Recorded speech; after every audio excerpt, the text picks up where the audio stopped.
Friends. ரொம்ப நாள் ஆச்சு நம்மளோட மெட்ராஸ் மேட்னஸ்ல நம்ம வீடியோ போட்டு. இப்போ நாங்கள் போட போகிற வீடியோஸ் எதை பற்றி அப்படின்னா, சின்ன குழந்தைங்க, அதுவும் இந்த ஜென்ரேஷன் சின்ன குழந்தைங்களுக்கு நிறைய விஷயங்கள் தெரியுது. நம்மளை விட அதிகமாக கற்றுக்கணுங்கிற ஆர்வமும் அவங்க கிட்ட இருக்கு. ஸோ அது மாதிரி ரொம்ப ஆர்வமுள்ள 2 குட்டீஸ் தான் அவங்களுக்கு தெரிஞ்ச விஷயத்த நம்ம கிட்ட ஷேர் பண்ணணும்னு வெயிட் பண்ணிட்டு இருக்காங்க. ஸோ நிறைய குழந்தைங்க பார்த்தீங்கன்னா, சில பேர் அவங்க பேசுறதுல ரொம்ப பெரிய ஆட்கள் மாதிரி பேசுவாங்க. சில பேர் கொஞ்சம் தயக்கத்தோட பேசுவாங்க. அந்த குழந்தைங்களுக்கு நீங்க தான் சப்போர்ட் பண்ணணும். அவங்களுடைய ப்ளஸ் அண்ட் மைனஸஸ் நீங்க ஷேர் பண்ணீங்கன்னா அவங்களுக்கும் அது ரொம்ப ஹெல்ப்ஃபுல்லா இருக்கும். அவங்களுக்கு தெரிஞ்ச விஷயத்த உங்க கூட ஷேர் பண்றாங்க. வாங்க வீடியோக்குள்ள போகலாம். லாஸ்ட்ல இந்த வீடியோ பார்த்ததுக்கு அப்புறம் உங்களுக்கு பிடிச்சிருந்ததுன்னா லைக் பண்ணுங்க, சப்ஸ்கிரைப் பண்ணுங்க, மறக்காம ஷேர் பண்ணுங்க. தேங்க்யூ. ஹாய் ஃப்ரெண்ட்ஸ், இன்னைக்கு நம்ம பார்க்க போறது நம்ம உடம்புக்குள்ள இருக்கிற நிறைய சேஞ்சஸ்க்கான சயின்டிஃபிக் ஆன்சரை தான் பார்க்க போவோம். அந்த வகையில் இன்னைக்கு நம்ம பார்க்க போகிறது நம்மளுக்கு ஏன் விக்கல் வருதுன்னு. நம்ம பாடியோடைய செஸ்ட்டுக்கு அடியில் டயப்ரம்னு ஒன்று இருக்குது. அதுதான் நம்ம மூச்சை இழுக்கும் போதும் விடும் போதும் அதோடைய பொசிஷனை மாற்றி நம்மளுக்கு ஹெல்ப் பண்ணுது.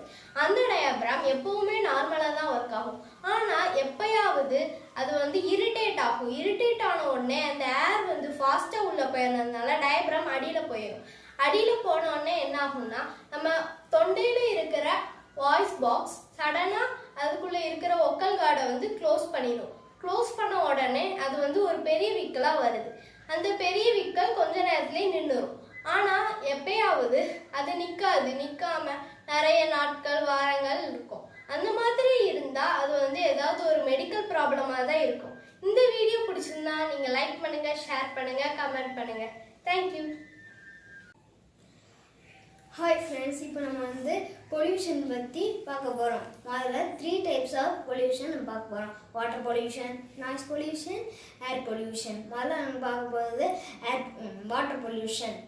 வாட்டர் பொல்யூஷன் நம்ம கடைக்கு போய் ஏதாச்சும் சாப்பிட்றோம், பர்கர் அதேமாதிரி பேப்பர்லாம் தண்ணிக்குள்ளே போடக்கூடாது, டஸ்ட்பினில் போடணும். தண்ணிக்குள்ளே போட்டால் நிறைய மீன்லாம் இருக்கும். அந்த மீன்லாம் நம்ம எடுத்து சாப்பிட்டோம்னா நம்மளுக்கு தான் நோய் பரவும். அதனால் டஸ்ட்பின்லேயே போடணும்.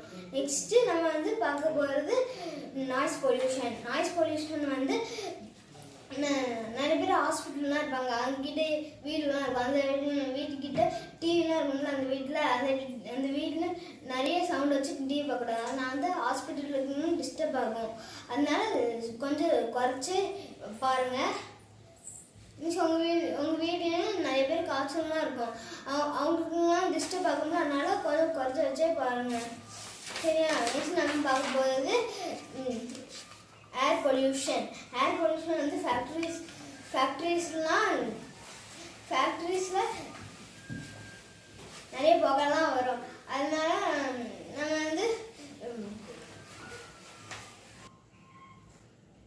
இப்போ நம்ம பார்க்க போகிறது ஏர் பொல்யூஷன். ஏர் பொல்யூஷன் ஃபேக்ட்ரிஸில் நிறைய புகைலாம் வரும்.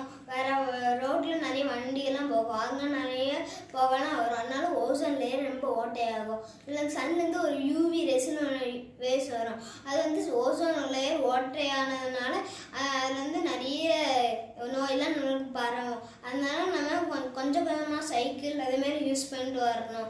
அதனால நமக்கு ஒரு வியாதி ஒன்றுமே இருக்காது.